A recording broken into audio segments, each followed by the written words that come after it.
The Street That Wasn't There, by Clifford D. Simak and Carl Jacobi. Recorded by Peter Yearsley. Mr. Jonathan Chambers left his house on Maple Street at exactly 7 o'clock in the evening, and set out on the daily walk he had taken at the same time, come rain or snow, for 20 solid years. The walk never varied. He paced 2 blocks down Maple Street, stopped at the Red Star confectionery to buy a rose Trofero Perfecto, then walked to the end of the 4th block on Maple. There he turned right on Lexington, followed Lexington to Oak, down Oak, and so by way of Lincoln back to Maple again and to his home. He didn't walk fast. He took his time. He always returned to his front door at exactly 7:45. No one ever stopped to talk with him. Even the man at the Red Star confectionery, where he bought his cigar, remained silent while the purchase was being made. Mr. Chambers merely tapped on the glass top of the counter with a coin. The man reached in and brought forth the box, and Mr. Chambers took his cigar. That was all. For people long ago had gathered that Mr. Chambers desired to be left alone. The newer generation of townsfolk called it eccentricity. Certain uncouth persons had a different word for it. The oldsters remembered that this queer-looking individual, with his black silk muffler, rosewood cane, and bowler hat, once had been a professor at State University. A professor of metaphysics, they seemed to recall, or some such outlandish subject. At any rate, a furore of some sort was connected with his name, at the time an academic scandal. He had written a book, and he had taught the subject matter of that volume to his classes. What that subject matter was had long been forgotten, but whatever it was had been considered sufficiently revolutionary to cost Mr. Chambers his post at the university. A silver moon shone over the chimney-tops, and a chill, impish October wind was rustling the dead leaves when Mr. Chambers started out at 7 o'clock. It was a good night, he told himself, smelling the clean, crisp air of autumn and the faint pungence of distant wood smoke. He walked unhurriedly, swinging his cane a bit less jauntily than 20 years ago. He tucked the muffler more securely under the rusty old topcoat, and pulled his bowler hat more firmly on his head. He noticed that the street light at the corner of Maple and Jefferson was out, and he grumbled a little to himself when he was forced to step off the walk to circle a boarded-off section of newly laid concrete work before the driveway of 816. It seemed that he reached the corner of Lexington and Maple just a bit too quickly, but he told himself that this couldn't be, for he never did that. For 20 years, since the year following his expulsion from the university, he had lived by the clock. The same thing at the same time, day after day. He had not deliberately set upon such a life of routine. A bachelor, living alone with sufficient money to supply his humble needs, the timed existence had grown on him gradually. So he turned on Lexington and back on Oak.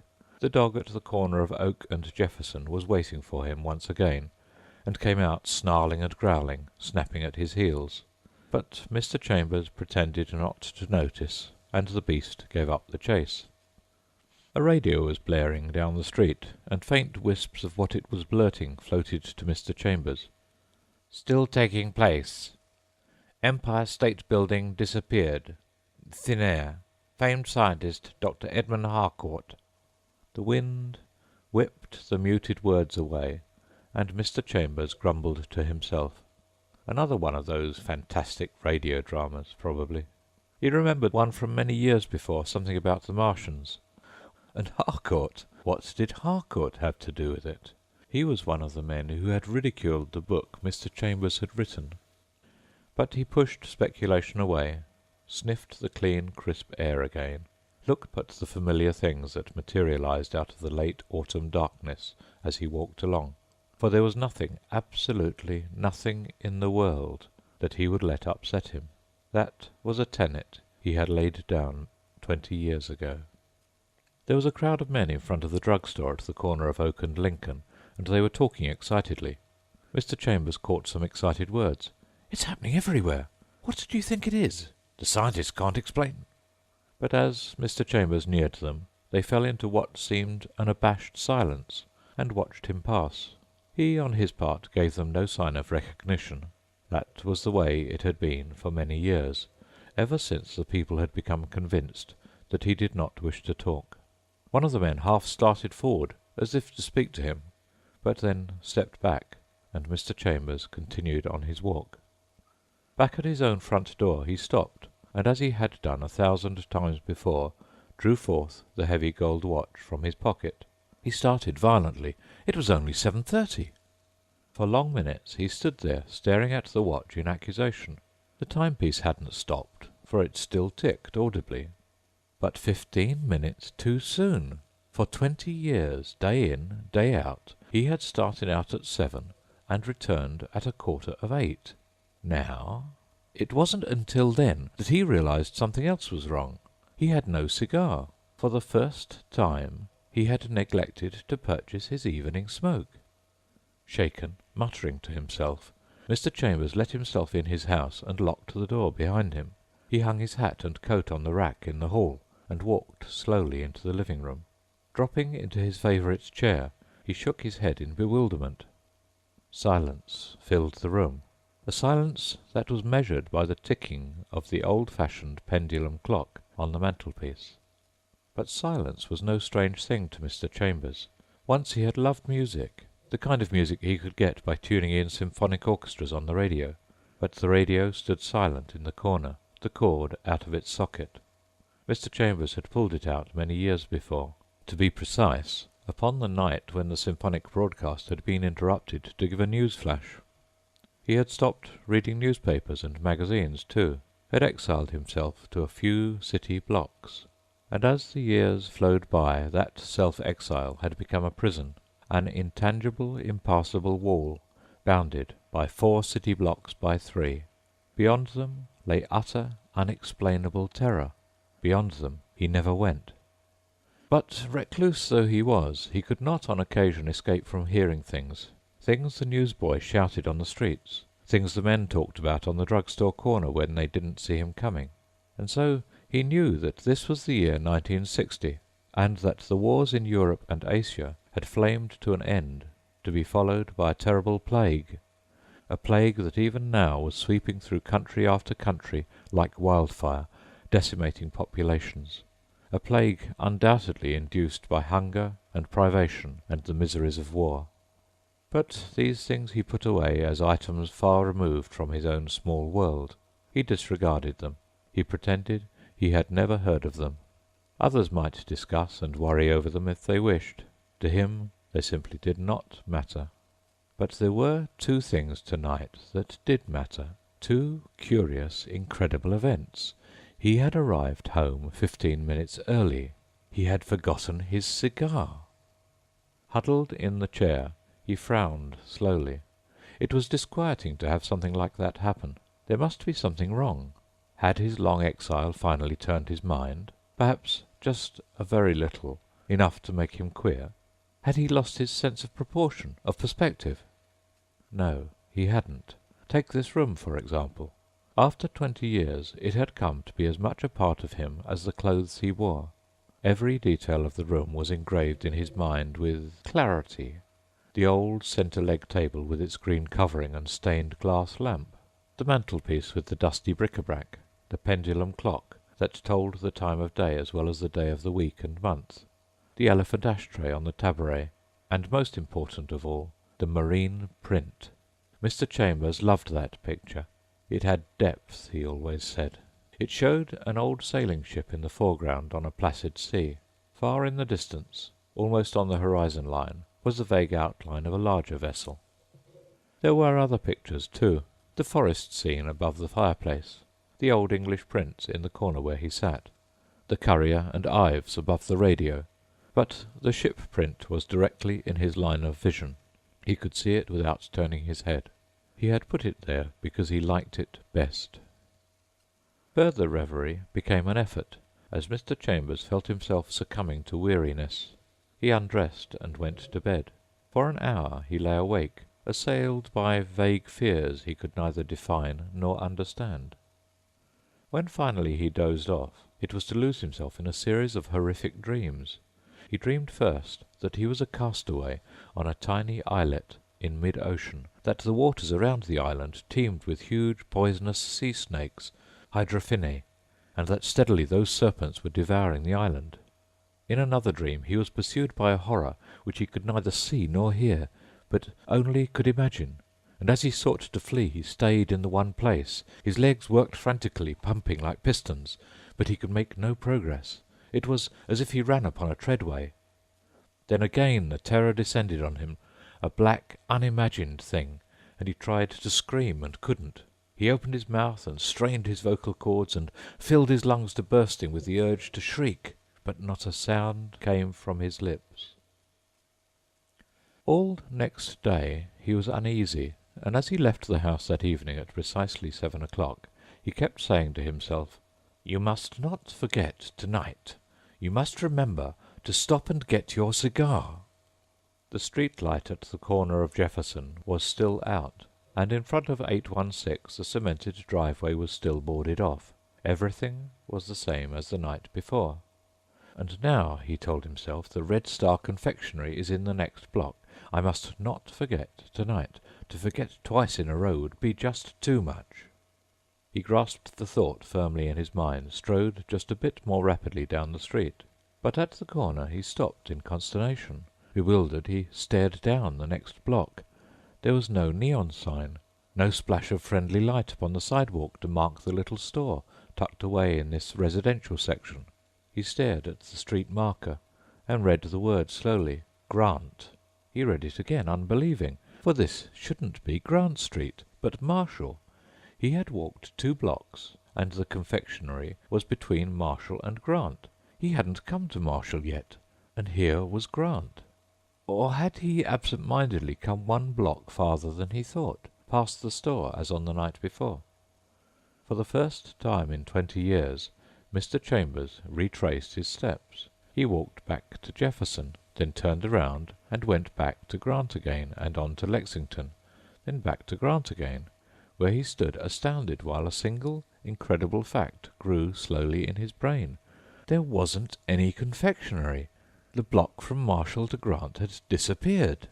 Now he understood why he had missed the store on the night before, why he had arrived home 15 minutes early. On legs that were dead things he stumbled back to his home.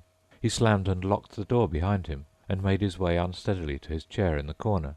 What was this? What did it mean? By what inconceivable necromancy could a paved street, with houses, trees, and buildings, be spirited away, and the space it had occupied be closed up? Was something happening in the world which he, in his secluded life, knew nothing about? Mr. Chambers shivered, reached to turn up the collar of his coat, then stopped as he realized the room must be warm. A fire blazed merrily in the grate. The cold he felt came from somewhere else. The cold of fear and horror, the chill of a half-whispered thought. A deadly silence had fallen, a silence still measured by the pendulum clock, and yet a silence that held a different tenor than he had ever sensed before. Not a homey, comfortable silence, but a silence that hinted at emptiness and nothingness. There was something back of this, Mr. Chambers told himself, something that reached far back into one corner of his brain and demanded recognition. Something tied up with the fragments of talk he had heard on the drugstore corner, bits of news broadcasts he had heard as he walked along the street, the shrieking of the newsboy calling his papers. Something to do with the happenings in the world from which he had excluded himself. He brought them back to mind now, and lingered over the one central theme of the talk he had overheard, the wars and plagues. Hints of a Europe and Asia swept almost clean of human life, of the plague ravaging Africa, of its appearance in South America, of the frantic efforts of the United States to prevent its spread into that nation's boundaries. Millions of people were dead in Europe and Asia, Africa and South America, billions perhaps. And somehow those gruesome statistics seemed tied up with his own experience. Something, somewhere, some part of his earlier life seemed to hold an explanation. But try as he would, his befuddled brain failed to find the answer. The pendulum clock struck slowly. its every other chime, as usual, setting up a sympathetic vibration in the pewter vase that stood upon the mantel. Mr. Chambers got to his feet, strode to the door, opened it, and looked out. Moonlight tessellated the street in black and silver, etching the chimneys and trees against a silvered sky. But the house directly across the street was not the same. It was strangely lopsided, its dimensions out of proportion, like a house that suddenly had gone mad. He stared at it in amazement, trying to determine what was wrong with it. He recalled how it had always stood, foursquare, a solid piece of mid-Victorian architecture.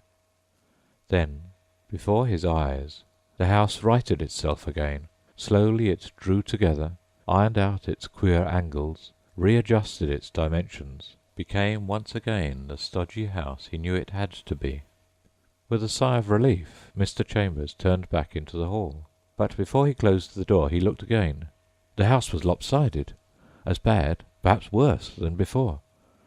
Gulping in fright, Mr. Chambers slammed the door shut, locked it and double-bolted it. Then he went to his bedroom and took 2 sleeping powders. His dreams that night were the same as on the night before. Again there was the islet in mid-ocean. Again he was alone upon it.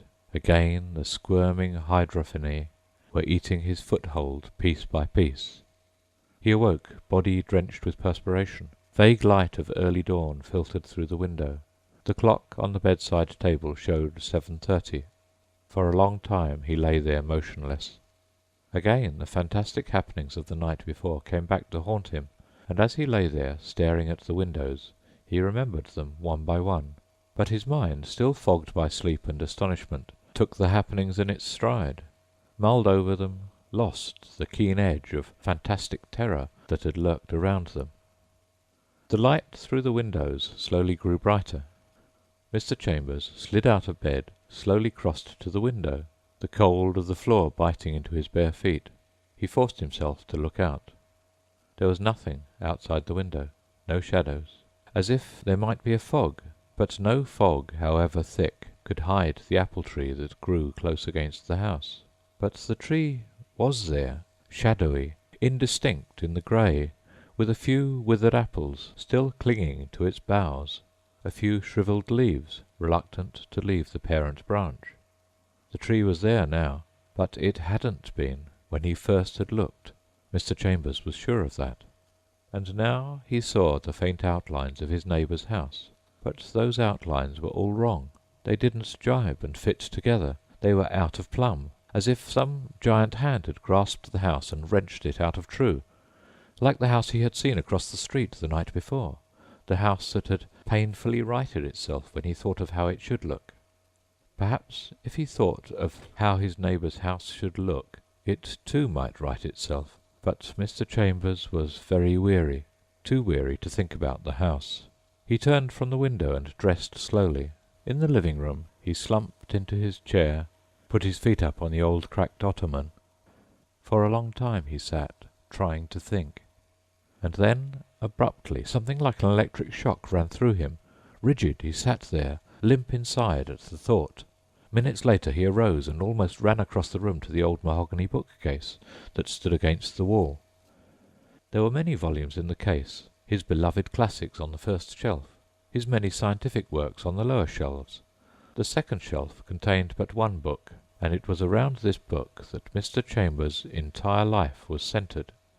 20 years ago he had written it, and foolishly attempted to teach its philosophy to a class of undergraduates.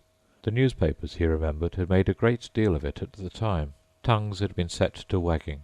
Narrow-minded townsfolk, failing to understand either his philosophy or his aim, but seeing in him another exponent of some anti-rational cult, had forced his expulsion from the school. It was a simple book, really, dismissed by most authorities as merely the vagaries of an overzealous mind. Mr. Chambers took it down now, opened its cover, and began thumbing slowly through the pages. For a moment the memory of happier days swept over him. Then his eyes focused on the paragraph written so long ago the very words seemed strange and unreal. Man himself, by the power of mass suggestion, holds the physical fate of this earth, yes, even the universe, Billions of minds seeing trees as trees, houses as houses, streets as streets, and not as something else. Minds that see things as they are and have kept things as they were. Destroy those minds, and the entire foundation of matter, robbed of its regenerative power, will crumple and slip away like a column of sand. His eyes followed down the page. Yet this would have nothing to do with matter itself, but only with matter's form. For while the mind of man through long ages may have moulded an imagery of that space in which he lives, mind would have little conceivable influence upon the existence of that matter. What exists in our known universe shall exist always and can never be destroyed, only altered or transformed. But in modern astrophysics and mathematics we gain an insight into the possibility, yes, probability, that there are other dimensions, other brackets of time and space impinging on the one we occupy. If a pin is thrust into a shadow, would that shadow have any knowledge of the pin? It would not, for in this case the shadow is two-dimensional, the pin three-dimensional, yet both occupy the same space. Granting then that the power of men's minds alone holds this universe, or at least this world, in its present form, may we not go farther, and envision other minds in some other plane watching us, waiting craftily for the time they can take over the domination of matter? Such a concept is not impossible. It is a natural conclusion, if we accept the double hypothesis that mind does control the formation of all matter, and that other worlds lie in juxtaposition with ours. Perhaps we shall come upon a day, far distant, when our plane, our world, will dissolve beneath our feet and before our eyes, as some stronger intelligence reaches out from the dimensional shadows of the very space we live in, and wrests from us the matter which we know to be our own. He stood astounded beside the bookcase, his eyes staring unseeing into the fire upon the hearth. He had written that, and because of those words he had been called a heretic, had been compelled to resign his position at the university, had been forced into this hermit life. A tumultuous idea hammered at him. Men had died by the millions all over the world. Where there had been thousands of minds, there were now one or two, a feeble force to hold the form of matter intact. The plague had swept Europe and Asia almost clean of life, had blighted Africa, had reached South America, might even have come to the United States. He remembered the whispers he had heard, the words of the men at the drugstore corner, the buildings disappearing. Something scientists could not explain, but those were merely scraps of information. He did not know the whole story. He could not know. He never listened to the radio, never read a newspaper. But abruptly the whole thing fitted together in his brain like the missing piece of a puzzle into its slot. The significance of it all gripped him with damning clarity. There were not sufficient minds in existence to retain the material world in its mundane form. Some other power from another dimension was fighting to supersede man's control and take his universe into its own plane. Abruptly Mr. Chambers closed the book, shoved it back in the case, and picked up his hat and coat.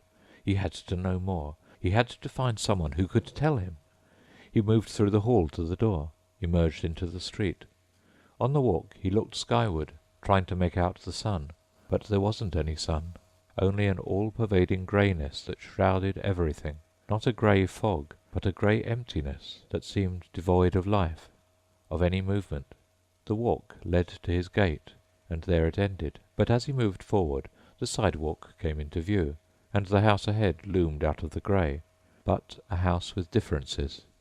He moved forward rapidly. Visibility extended only a few feet, and as he approached them the houses materialized, like two-dimensional pictures without perspective, like twisted cardboard soldiers lining up for review on a misty morning. Once he stopped and looked back and saw that the greyness had closed in behind him. The houses were wiped out. The sidewalk faded into nothing. He shouted, hoping to attract attention, but his voice frightened him. It seemed to ricochet up and into the higher levels of the sky, as if a giant door had been opened to a mighty room high above him. He went on until he came to the corner of Lexington. There on the curb he stopped and stared. The grey wall was thicker there, but he did not realize how close it was until he glanced down at his feet and saw there was nothing, nothing at all beyond the curbstone. No dull gleam of wet asphalt, no sign of a street. It was as if all eternity ended here at the corner of Maple and Lexington. With a wild cry, Mr. Chambers turned and ran. Back down the street he raced, coat streaming after him in the wind, bowler hat bouncing on his head. Panting, he reached the gate and stumbled up the walk, thankful that it was still there. On the stoop he stood for a moment, breathing hard. He gazed back over his shoulder, and a queer feeling of inner numbness seemed to well over him. At that moment the grey nothingness appeared to thin, the enveloping curtain fell away, and he saw, vague and indistinct, yet cast in stereoscopic outline, a gigantic city was lined up against the darkling sky.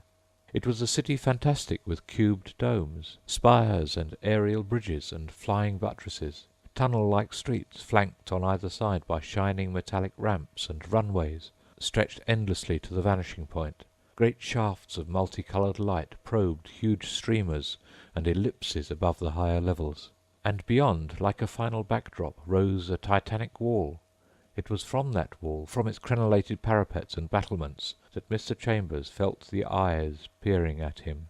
Thousands of eyes glaring down with but a single purpose. And as he continued to look, something else seemed to take form above that wall. A design this time that swirled and writhed in the ribbons of radiance and rapidly coalesced into strange geometric features, without definite line or detail.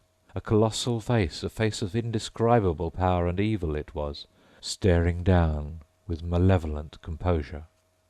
Then the city and the face slid out of focus, the vision faded like a darkened magic lantern, and the greyness moved in again. Mr. Chambers pushed open the door of his house, but he did not lock it. There was no need of locks, not any more. A few coals of fire still smouldered in the grate, and going there he stirred them up, raked away the ash, piled on more wood. The flames leapt merrily, dancing in the chimney's throat. Without removing his hat and coat, he sank exhausted in his favourite chair, closed his eyes, then opened them again. He sighed with relief as he saw the room was unchanged. Everything in its accustomed place. The clock, the lamp, the elephant ashtray, the marine print on the wall. Everything was as it should be. The clock measured the silence with its measured ticking. It chimed abruptly, and the vase sent up its usual sympathetic vibration. This was his room, he thought. Rooms acquire the personality of the person who lives in them, become a part of him. This was his world, his own private world, and as such it would be the last to go. But how long could he, his brain, maintain its existence? Mr. Chambers stared at the marine print, and for a moment a little breath of reassurance returned to him. They couldn't take this away. The rest of the world might dissolve because there was insufficient power of thought to retain its outward form. But this room was his. He alone had furnished it. He alone, since he had first planned the house's building, had lived here. This room would stay. It must stay on. It must. He rose from his chair and walked across the room to the bookcase, stood staring at the second shelf with its single volume. His eyes shifted to the top shelf, and swift terror gripped him, for all the books weren't there. A lot of books weren't there. Only the most beloved, the most familiar ones. So the change had already started here. The unfamiliar books were gone, and that fitted in the pattern, for it would be the least familiar things that would go first. Wheeling, he stared across the room. Was it his imagination, or did the lamp on the table blur and begin to fade away? But as he stared at it, it became clear again, a solid, substantial thing. For a moment real fear reached out and touched him with chilly fingers, for he knew that this room no longer was proof against the thing that had happened out there on the street. Or had it really happened? Might not all this exist within his own mind? Might not the street be as it always was, with laughing children and barking dogs? Might not the Red Star confectionery still exist, splashing the street with the red of its neon sign? Could it be that he was going mad? He had heard whispers when he had passed, whispers the gossiping housewives had not intended him to hear, and he had heard the shouting of boys when he walked by. They thought him mad. Could he be really mad? But he knew he wasn't mad. He knew that he perhaps was the sanest of all men who walked the earth, for he and he alone had foreseen this very thing, and the others had scoffed at him for it. Somewhere else the children might be playing on a street, but it would be a different street, and the children undoubtedly would be different too. For the matter of which the street and everything upon it had been formed would now be cast in a different mould, stolen by different minds in a different dimension. Perhaps we shall come upon a day far distant when our plane, our world, will dissolve beneath our feet and before our eyes as some stronger intelligence reaches out from the dimensional shadows of the very space we live in and wrests from us the matter which we know to be our own. But there had been no need to wait for that distant day. Scant years after he had written those prophetic words, the thing was happening. Man had played unwittingly into the hands of those other minds in the other dimension. Man had waged a war, and war had bred a pestilence, and the whole vast cycle of events was but a detail of a cyclopean plan. He could see it all now. By an insidious mass hypnosis, minions from that other dimension, or was it one supreme intelligence, had deliberately sown the seeds of dissension. The reduction of the world's mental power had been carefully planned with diabolic premeditation. On impulse, he suddenly turned, crossed the room, and opened the connecting door to the bedroom. He stopped on the threshold, and a sob forced its way to his lips. There was no bedroom. Where his solid four-poster and dresser had been, there was greyish nothingness. Like an automaton, he turned again and paced to the hall door. Here, too, he found what he had expected. There was no hall. No familiar hat-rack and umbrella-stand. Nothing. Weakly Mr. Chambers moved back to his chair in the corner. "So, here I am," he said, half aloud. So, there he was, embattled in the last corner of the world that was left to him. Perhaps there were other men like him, he thought, men who stood at bay against the emptiness that marked the transition from one dimension to another. Men who had lived close to the things they loved, who had endowed those things with such substantial form by power of mind alone, that they now stood out alone against the power of some greater mind. The street was gone. The rest of his house was gone. This room still retained its form. This room, he knew, would stay the longest. And when the rest of the room was gone, this corner, with his favourite chair, would remain. For this was the spot where he had lived for 20 years. The bedroom was for sleeping, the kitchen for eating. This room was for living. This was his last stand. These were the walls and floors and prints and lamps that had soaked up his will to make them walls and prints and lamps. He looked out the window into a blank world. His neighbours' houses already were gone. They had not lived with them as he had lived with this room. Their interests had been divided, thinly spread. Their thoughts had not been concentrated as his upon an area 4 blocks by 3, or a room 14 by 12. Staring through the window he saw it again, the same vision he had looked upon before, and yet different in an indescribable way. There was the city illumined in the sky. There were the elliptical towers and turrets, the cube-shaped domes and battlements. He could see with stereoscopic clarity the aerial bridges, the gleaming avenues sweeping on into infinitude. The vision was nearer this time, but the depth and proportion had changed, as if he were viewing it from 2 concentric angles at the same time. And the face of magnitude, of power, of cosmic craft and evil. Mr. Chambers turned his eyes back into the room. The clock was ticking slowly, steadily. The greyness was stealing into the room. The table and the radio were the first to go. They simply faded away, and with them went one corner of the room, and then the elephant ashtray. "Oh, well," said Mr. Chambers, "I never did like that very well." Now, as he sat there, it didn't seem queer to be without the table or the radio. It was as if it were something quite normal, something one could expect to happen. Perhaps if he thought hard enough he could bring them back. But, after all, what was the use? One man alone could not stand off the irresistible march of nothingness. One man all alone simply couldn't do it. He wondered what the elephant ashtray looked like in that other dimension. It certainly wouldn't be an elephant ashtray, nor would the radio be a radio, for perhaps they didn't have ashtrays or radios or elephants in the invading dimension. He wondered, as a matter of fact, what he himself would look like when he finally slipped into the unknown, for he was matter too, just as the ashtray and the radio were matter. He wondered if he would retain his individuality, if he still would be a person, or would he merely be a thing?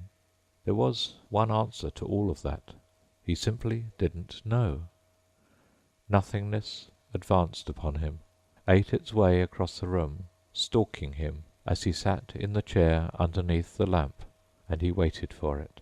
The room, or what was left of it, plunged into dreadful silence. Mr. Chambers started. The clock had stopped. Funny, the first time in 20 years. He leapt from his chair and then sat down again. The clock hadn't stopped. It wasn't there. There was a tingling sensation in his feet. The End of The Street That Wasn't There by Clifford D. Simak and Carl Jacobi. The Street That Wasn't There by Clifford D. Simak and Carl Jacobi. Recorded by Peter Yearsley. Mr. Jonathan Chambers left his house on Maple Street at exactly 7 o'clock in the evening, and set out on the daily walk he had taken at the same time, come rain or snow, for 20 solid years. The walk never varied. He paced 2 blocks down Maple Street, stopped at the Red Star confectionery to buy a rose Trofero Perfecto, then walked to the end of the 4th block on Maple. There he turned right on Lexington, followed Lexington to Oak, down Oak, and so by way of Lincoln back to Maple again and to his home. He didn't walk fast. He took his time. He always returned to his front door at exactly 7:45. No one ever stopped to talk with him. Even the man at the Red Star confectionery, where he bought his cigar, remained silent while the purchase was being made. Mr. Chambers merely tapped on the glass top of the counter with a coin. The man reached in and brought forth the box, and Mr. Chambers took his cigar. That was all. For people were, "What do you think it is? The scientists can't explain." But as Mr. Chambers neared them, they fell into what seemed an abashed silence, and watched him pass. He, on his part, gave them no sign of recognition. That was the way it had been for many years, ever since the people had become convinced that he did not wish to talk. One of the men half started forward, as if to speak to him, but then stepped back, and Mr. Chambers continued on his walk. Back at his own front door he stopped, and as he had done 1,000 times before, drew forth the heavy gold watch from his pocket. He started violently. It was only 7:30. For long minutes he stood there, staring at the watch in accusation. The timepiece hadn't stopped, for it still ticked audibly. But 15 minutes too soon. For 20 years, day in, day out, he had started out at 7 and returned at 7:45. Now, it wasn't until then that he realized something else was wrong. He had no cigar. For the first time, he had neglected to purchase his evening smoke. Shaken, muttering, tended not to notice, and the beast gave up the chase. A radio was blaring down the street, and faint wisps of what it was blurting floated to Mr. Chambers. "Still taking place. Empire State Building disappeared. Thin air. Famed scientist Dr. Edmund Harcourt." The wind whipped the muted words away, and Mr. Chambers grumbled to himself. Another one of those fantastic radio dramas, probably. He remembered one from many years before, something about the Martians. And Harcourt? What did Harcourt have to do with it? He was one of the men who had ridiculed the book Mr. Chambers had written. But he pushed speculation away, sniffed the clean, crisp air again, looked at the familiar things that materialized out of the late autumn darkness as he walked along. For there was nothing, absolutely nothing in the world that he would let upset him. That was a tenet he had laid down 20 years ago. There was a crowd of men in front of the drugstore at the corner of Oak and Lincoln, and they were talking excitedly. Mr. Chambers caught some excited words. "It's happening every—" long ago had gathered that Mr. Chambers desired to be left alone. The newer generation of townsfolk called it eccentricity. Certain uncouth persons had a different word for it. The oldsters remembered that this queer-looking individual with his black silk muffler, rosewood cane and bowler hat once had been a professor at State University. A professor of metaphysics, they seemed to recall, or some such outlandish subject. At any rate, a furore of some sort was connected with his name, at the time an academic scandal. He had written a book, and he had taught the subject matter of that volume to his classes. What that subject matter was had long been forgotten, but whatever it was had been considered sufficiently revolutionary to cost Mr. Chambers his post at the university. A silver moon shone over the chimney-tops, and a chill, impish October wind was rustling the dead leaves when Mr. Chambers started out at 7 o'clock. It was a good night, he told himself, smelling the clean, crisp air of autumn and the faint pungence of distant wood smoke. He walked unhurriedly, swinging his cane a bit less jauntily than 20 years ago. He tucked the muffler more securely under the rusty old top-coat and pulled his bowler hat more firmly on his head. He noticed that the street light at the corner of Maple and Jefferson was out, and he grumbled a little to himself when he was forced to step off the walk to circle a boarded-off section of newly laid concrete work before the driveway of 816. It seemed that he reached the corner of Lexington and Maple just a bit too quickly, but he told himself that this couldn't be, for he never did that. For 20 years, since the year following his expulsion from the university, he had lived by the clock.